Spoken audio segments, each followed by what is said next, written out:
अहानबदा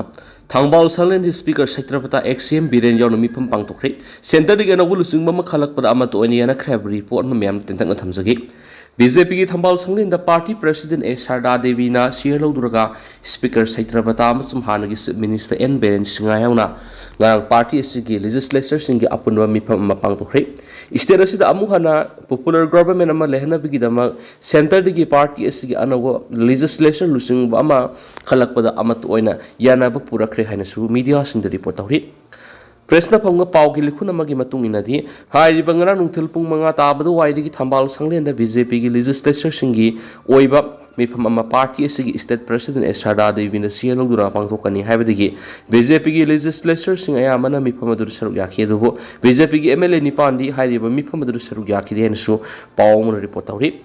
Makoina Mipamadur Seruyaki, Dabadu, Masagi Oiba, Anaba Amadi, Manipurgi Mapanda, like Hivanani, Sarugyaba, Namkidaba, MLA Singna. Aiba World Sing Party ki Madi Lena Sing that Mangzona Kangalakpala Hana Sumi Pamadu Shir Loki Party President Sada Devina permission the Fundo Kieri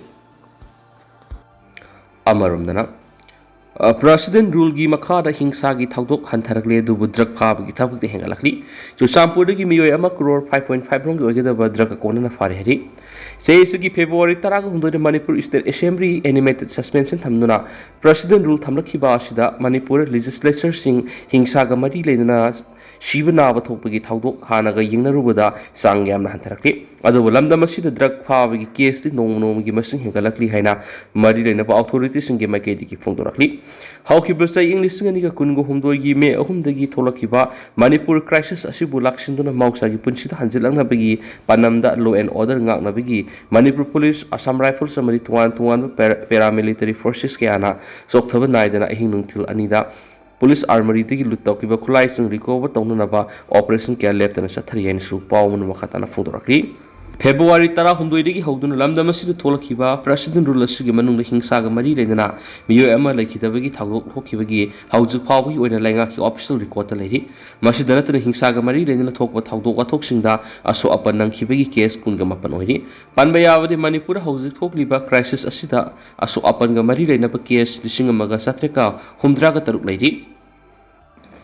Amarumdana Orissa ki Puri the Nekainavagi Tagokta Hum Siri Yankayan Soklahari Orissa ki Puri the Leva Sri Gundi Sa Temple Manakta Narang Ayuk Tokiba Nekainavagi Taduamada Yamdra the Miyoi Hum Sikipagaloina Atopa Yankayana as open Nanglihana Senior Official Amana Fongdokre Purigi District Collector Sidat S. Swainat Pondorapugi Matunginadi Radyatragi Kuma Yanapigidama Miyoi Sakya Angan Badigi Laisangadugi Manakta Pudakibagaloina Taudu Ayuk Pung Marirom Taba Tokimani. Mangnaki, Nekai Naviki Taudu, the Miyum Sikibago in Atopoyan Kairomna, Soki, a sopasinga Dumanapataliba, Hospital Amada, Pukatri and Ponto do Manaki, Hausi, Asok Pataruki Pipam Luna lady, like Hidra Miyoi Singatugi, Adugi, Basanti, Sahu, Prem Kanta, Mohanti, Emerson Pravati, Dasko, Vihana, Ponto Haki, Basantina, Bolagari Dagini Amadi, Prem Kanta, Masum Prabatina. Bali Patana Digini Hansu, Paus Namakatana Fondorakli. Although Batedaba Pau Mana, Mumbai Airport, a Himble in Taraktaruka Kona passenger party. Mumbai Satrapati Shivaji Maharaj International Airport, Canon Sesu, Bawa Singamasum, Hosuran, Milk, Snack Singyauna, Hing that Lintarakaruka Kona, passenger and a party and official Amana Fondokri. Official Dugimatumina Aknaba Pau Pangmadi passenger Adu, Iranamiki Numidang, Thailand Gikonung, Bangkok Tagi City Sida, Tungaraba Matung, Customs Stapna Sektoki Hensu, Heidi, Magnaki. Sekto with the passenger Adugi, Beckmanunda, Hing but Lin Tarakatur Yawa, a Katangi Kaus in Yoramatina Kenesu, Paus the Makatana Fondorakli. Amarumdana Kamzong the Mema refused listening Manga Hena Madam the Halan Cray report. Kumza English and Kungamatuki February da Mema the military lenga Lakrabamatung Lebad the Hingsagi Tawon Casa Taraktuna, Mayum Tatolaga,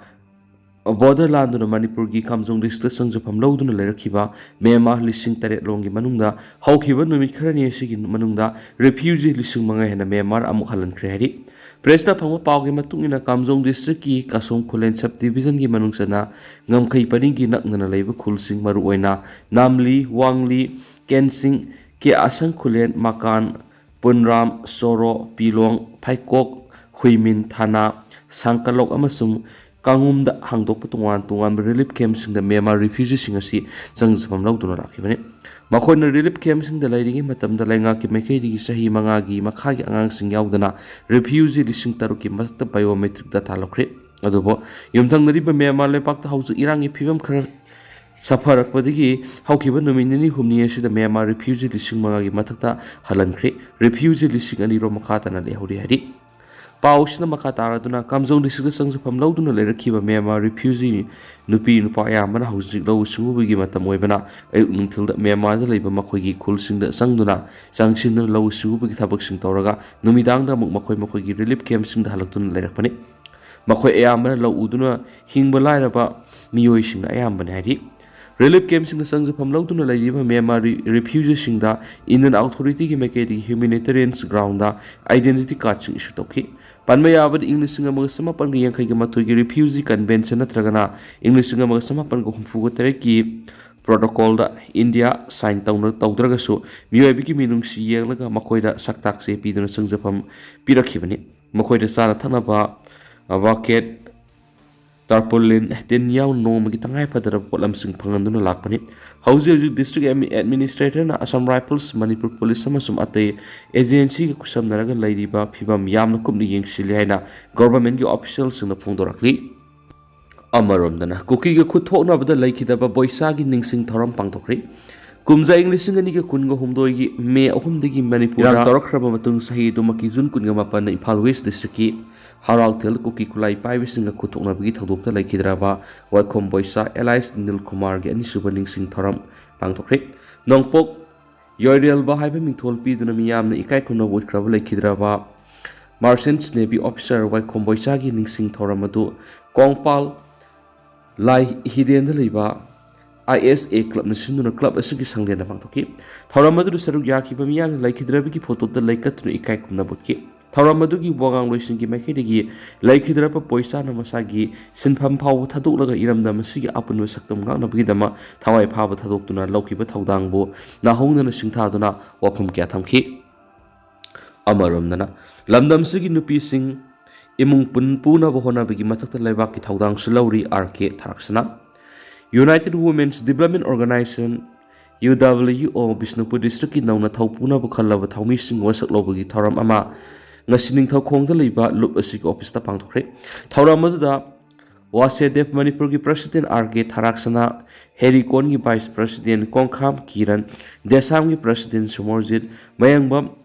UWO Bisnupur District President Nepram Bimola Lima, Vice President Singh Soraisam, Mem Sakiamadi Arki, Ruhinina, Mitulen Sing Wenisaruyaki. Lamdam Sigi Nupi Sing. Imung Puna Bohona Bigi Matakta Laivaki Taudang Kias Laudana, Lakli Hen Women's Institution for Socio-Economic Development was a Devki President Arke Taraksana Pudokri. Taupuna Bakalava Singaduri President Nepram Bimola, Secretary the Arke, Ongbi Tombisana, Assistant Secretary Singda El Premila Madi, M. Laima, Treasurer Oina Bina, Publicity Secretary Arke Priola Tamadi, Tongam Sundari. Media Coordinate Komuksum Anuama di RK Ranjana Amadi Ati Thomising Nauna Topuna Boss Loki